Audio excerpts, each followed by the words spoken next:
1, we're going to call this meeting to order, and I get to preside today, and we have Director Boyles on, I'm not going to say speed dial, but he is on the phone, on the line, and can't do the meeting remotely due to meeting laws, so I will preside today over the meeting. To start, we will do a roll call. Please, Kelly. Sarah Spear. Here. John Ward. Here. Kevin Boyles. Here. Paul Brecken. Here. DJ Donalinger. Randy Heidman. Here. One absent. Thank you. All right, let's do the Pledge of Allegiance, please.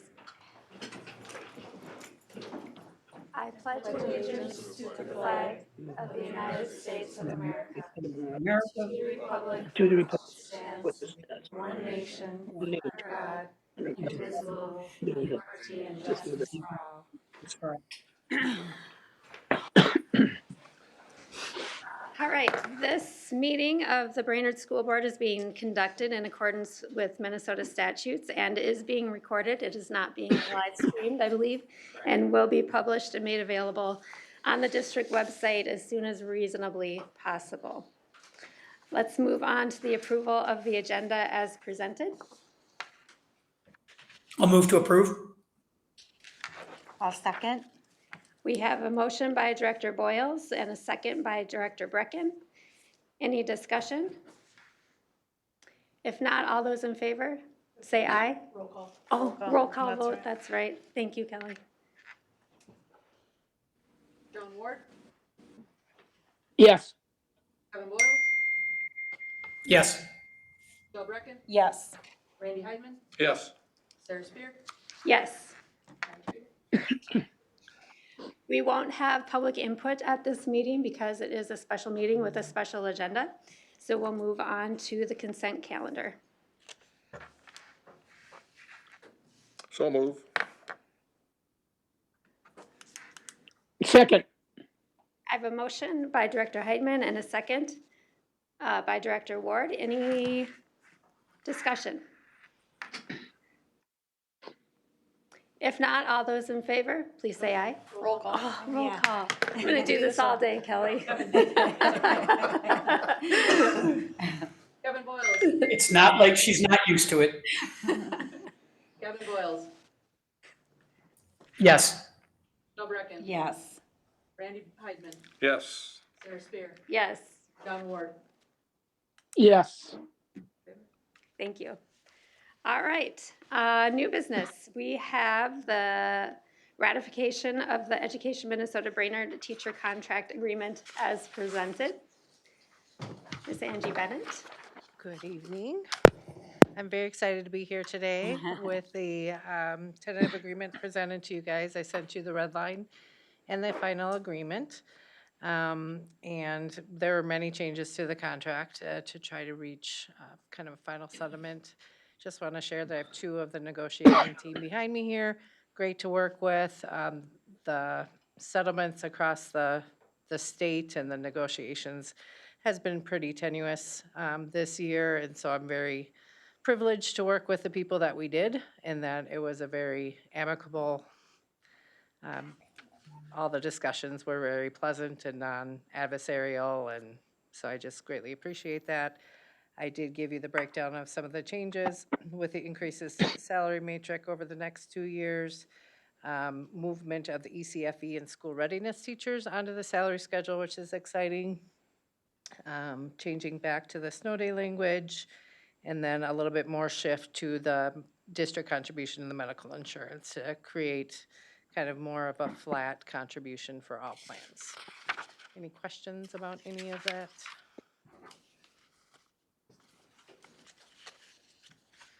Everybody's good? I'll entertain a motion. I'll make a motion. We approve the ratification of the 2023-2025 Ed Minnesota Brainerd Teacher Contract Agreement. I'll second. We have a motion by Director Brecken and a second by Director Heidman. Any additional discussion? Yes, Madam Chair. I do have a statement that I'd like to make. and I've written it down so that I can get done with it as quick as I can, but it's not a brief, because it's not a brief statement, of course. Um, Can I go on, Madam Chair? Yes, please do. All right, first of all, I'd like, as Angie said, I'd like to thank the Education Minnesota Brainerd negotiation team, along with their members, for their advocacy during the negotiation process, and also for being respectful and coming up with an agreement. And also kudos to our team, Angie and Marcy especially, and Heidi, and Kevin and Sarah. Kudos to you guys as well for coming up with a solution and a contract agreement that is in the state of Minnesota right now. Like Angie said, a contentious kind of deal going up with education. I talked to Chair Boyles about this, and I told him that I don't know how I was going to vote, and it would not reflect on anything that happened during the negotiations process and the negotiation teams. Everyone worked hard and to get the best agreement that we could with the dollars available. And that, my friends, is the problem, the dollars available. For 20 years, education funding has not kept up with inflation. And we can't make it up in one legislative session. And I was a part of that. And so, the federal and state governments need to step up to the plate. And in my opinion, as we all vote on agreeing to these contracts, we're also saying to the state and the federal officials, you know what? And you did good enough for us. And you know what? They didn't. And I just want to state a few things. The federal government in PL 42 in the 1970s promised to give special education funding 40% of the cost reimbursement, and they haven't lived up to that since the 1970s. The highest they've ever reimbursed for special ed costs, excuse me, is about 18%, far, far lower than the 40% that they offered. That has put us into a situation called cross subsidy, where we have to go to the general fund for the special ed costs and increased costs for special ed. So that's one huge hole that we in the local districts have to make up. COVID money is running out, and while we appreciated that, it's still going to be running out, and that is going to be leaving a big hole as well. The state, as I said, has not in 20 years has not met inflation rates when you're looking at the whole picture. 1/3 of the state districts right now don't have an operating levy, including Brainerd's. And what has happened with that is that the districts, the legislature last year approved that those districts that do have operating levies, they can renew their levies without going to the voters. And all that is going to do is create a bigger financial gap between the haves and the have-nots. And unfortunately, we're part of the have-nots. I've been working with the Commissioner of Revenue and some lobbyists from the Minnesota Rural Education Association on developing a bill that will help, that could help get some infusion of money into our districts that don't have operating levies and have a high percent of seasonal rec property. And I'm glad to announce that as of today, that bill is being drafted and going to be introduced in the legislation. But as of right now, we don't have that. And that's a huge hole for us. Seasonal rec absolutely puts an extra burden on seasonal rec properties when they don't participate in the operating levies, puts an extra burden on our local taxpayers. And that's one of the reasons why it becomes so hard to pass operating levies. And that has to be addressed in the future. The effects of all of this, a lack of public education funding, means that when we try to recruit and retain the best quality teachers for our children, it becomes very, very difficult to do. Let me give you a real life example. The starting wages for a teacher in Brainerd is $43,000 plus. $43,000. The median average salary, according to the census data for the citizens age 25 to 44, is $68,000. So we're asking our beginning teachers to come at 43,000 plus, when the median income in the state of Minnesota for people their age is 68,000. And we we just need to do better. We do need to do better for our starting teachers, but also at teachers and all of our educational staff. That's why I'm torn with saying, okay, we did a great job. You guys did a great job. And I'm not going to take that away from anybody. But sometime in the future, we have to step up to the plate and say to the feds and the state people, enough is enough, and we need to fund public education so that our kids and our staff get what they deserve. Bill Moyer, I just put a quote from Bill Moyer on my Facebook page, and it says, "For the life of me," quoted from Bill Moyer, "I cannot fathom why we expect so much from teachers and educational staff and provide them with so little." And that's the basis of what here with an occupation now, which I believe is the most important and one of the most difficult of any, and that's being in education. When respect is questionable, when appreciation is questionable, when there's many behavior problems, mental health issues arising, our plates, our educational staff and educators' plates are full, and we're giving them more to do with little or with not the funding adequate to do all of it. So I do applaud our local advocacy for this contract, but I really hope that we stand together. We're not going to make a change in educational public funding until we stand together. And when I say we, I mean educators, support staff, administrators, school board members, community members, anybody dealing with it. We need to start pulling on our state and federal legislators. And again, I was part of that. I understand that. That you know what? This is not enough. And we in the educational, with the boots on the grounds, are going to be, and our children are going to be suffering if we don't get this turned around and find some way to provide equitable, fair funding that our Constitution, that our Minnesota State Constitution says we need to do. So again, I just so much appreciate all the work done by all of the folks involved in this contract on both sides. And but I wanted to make that statement. So thank you for the opportunity. Thank you, Director Ward. Any other discussion?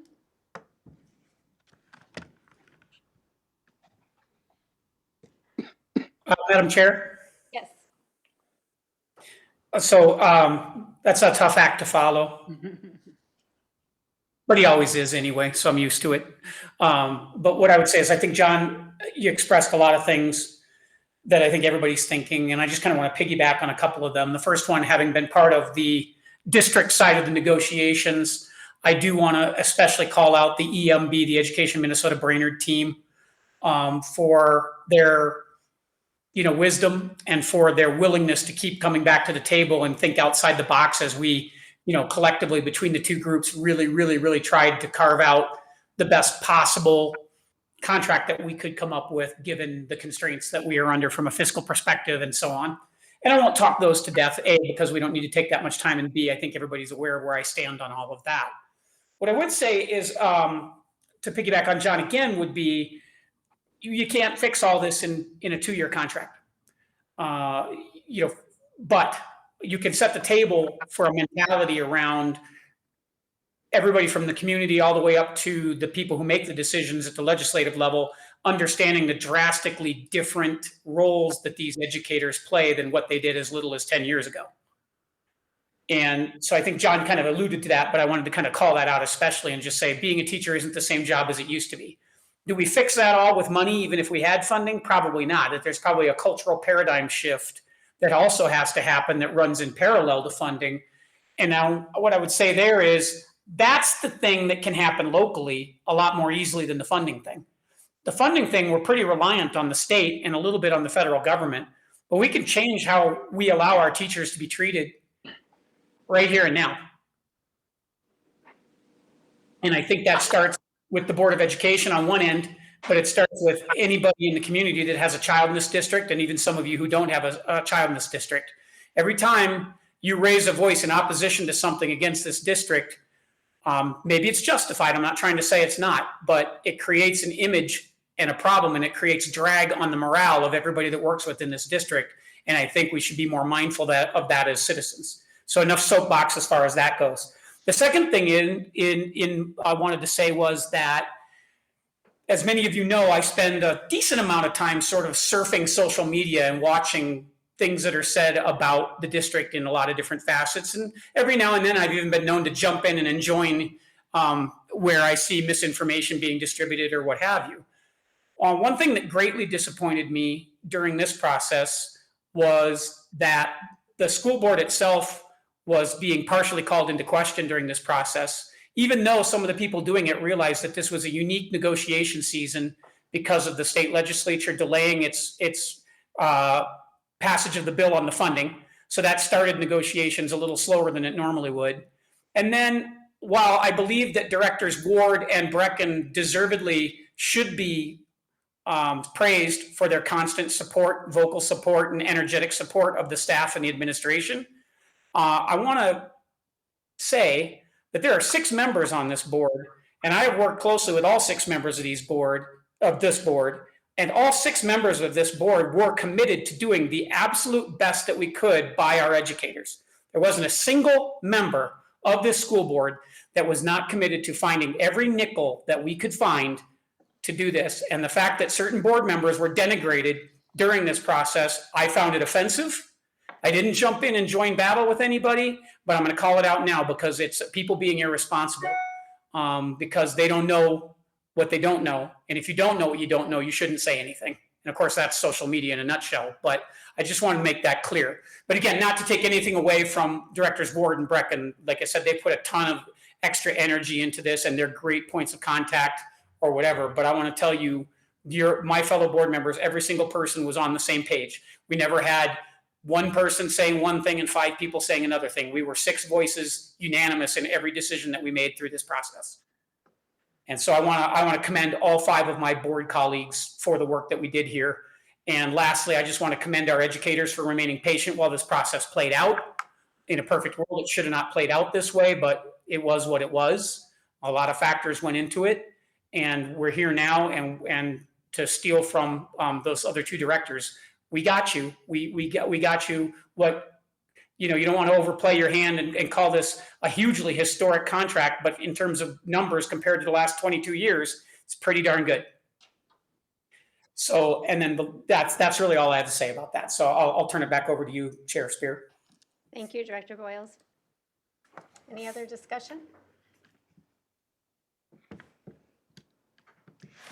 One thing I would like to add, I just wanted to piggyback on what Director Boyles called out. I got the opportunity to attend the Continuing Ed Committee yesterday and just see all of the professional education that our educators are taking on to maintain their licensure. I think sometimes we forget they are experts in their field, and they are also managing a classroom, so they're experts in many fields, but they continue to learn and grow and are great examples for our students as well. So I just wanted to call that out, that this is a great celebration of that skills set that we have within the district as well. And I apologize, I have no voice today, so we're gonna have to get through this meeting faster. All right, if there's no more discussion, we'll do a roll call vote. Michelle Brecken, Yes. Randy Heidman, Yes. Sarah Spear, Yes. John Ward, Yes. Kevin Boyles. Yes. Thank you. All right, moving on to the approval and ratification for this food service contract agreement by Angie. Thank you, Angie. Of course. So again, I had sent you the red line in the final contract. This group was also great to work with.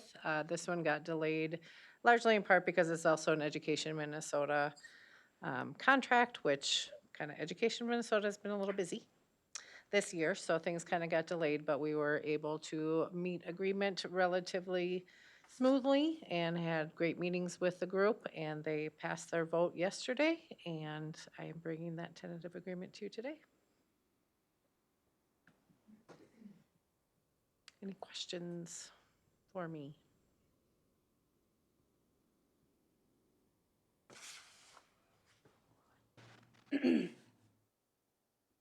Entertain a motion. I'll make a motion that we approve the 2023-2025 ratification of the food service contract agreement as presented. We have a motion. Second. We have a motion by Director Brecken and a second by Director Ward. Any discussion?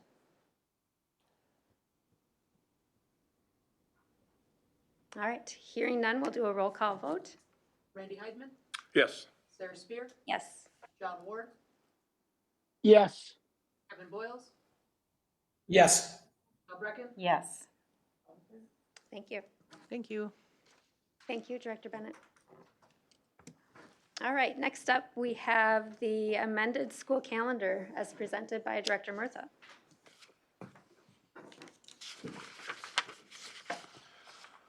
So I have 38 minutes. That's what I'm saying. I'm not looking at it that way. Page 1. Bringing forward to you a revised calendar for the 24-25 school year.